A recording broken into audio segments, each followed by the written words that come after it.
Here we have a 1310 series shaft for Mel Stobbs. This is a shaft I built about a year and change ago. I don't know exactly when, but you can see my stickers whizzing around there.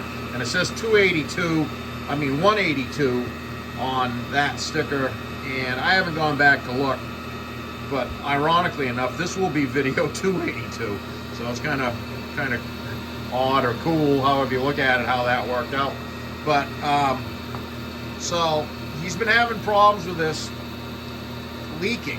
So the backstory here is it was a Mustang being restored, and I guess it had gone through a couple of incarnations, according to Mel, of being built.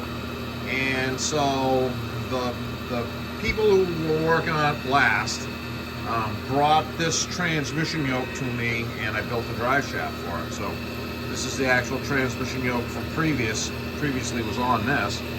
And turns out that this ground hub diameter, when you hear me say ground hub, that's it, where the seal closes, is 1 3/8 inches.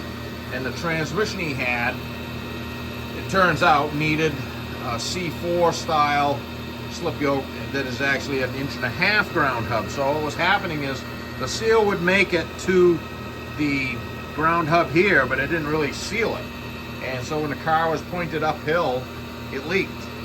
So, and it was intermittent, and they were having, but it just would turn into one of those things. And this is the exact reason why you hear me talk about doing all this due diligence, and no matter what you do, sometimes it's still not enough. So Mel figured this out, and I commend him for that, because apparently the shop that was working on it couldn't. And so good on Mel, and kind of shame on them. And I didn't have my hands on the car. All I had was the slip yoke, so I didn't know. But I try and explain that to people, and they don't listen. So it just shows to Goya that sometimes you just can't, you can't do enough. But anyways, so it's going to work out today anyway. So Mel found a slip yoke that fit his transmission. I commend him for that. That's awesome. He didn't give up, and he figured it out. And he's a machinist, so I say machinists rule the world, and that's the truth. So I did modify this slip yoke with my fixture here and shorten it up like this guy here to fit that transmission with that fixture. So all of this is good. So now this puppy's tuned up. It's still 1310 both ends, just like it was. This slip yoke was a lumpy bastard, and it just, there's nothing good about this. So, except for he's got it fixed. So, this thing's just going to be so much better. And the balance package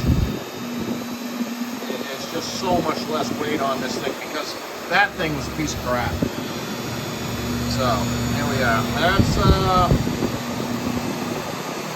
all of 3,000 RPM. Zero at the transmission, dead flat, nobody home at all.